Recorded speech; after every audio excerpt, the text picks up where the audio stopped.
इश्करण भंडारी ने भी अब डॉक्टर सुधीर गुप्ता को लेकर एक पोस्ट किया है जिसमें उन्होंने बताया कि मेरी भी डॉक्टर सुधीर गुप्ता से बात हुई थी और उनकी भी जब बातचीत हुई तब डॉक्टर सुधीर गुप्ता की कुछ इसी तरह की राय थी जो उन्होंने रिपब्लिक को दी है।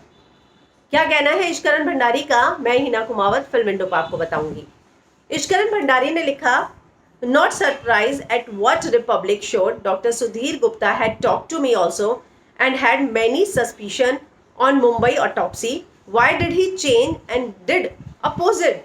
Needs investigation. Good that Republic has recorded him. तो उसने लिखा कि मैं बिल्कुल सरप्राइज नहीं हूँ जो रिपब्लिक ने दिखाया।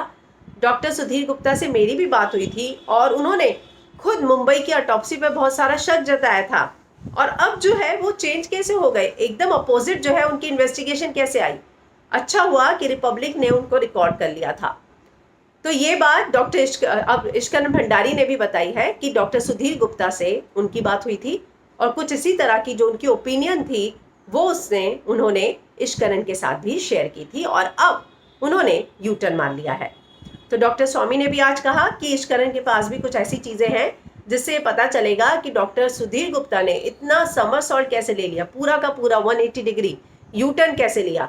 उस पर अब इश्करण ने भी बताया कि जब उनकी बात हुई थी तो डॉक्टर सुधीर गुप्ता ने ये बात मानी थी कि सुशांत की जो पोस्टमार्टम रिपोर्ट है जो मुंबई के कोपर में हुई थी उसमें कई लूप होल्स हैं।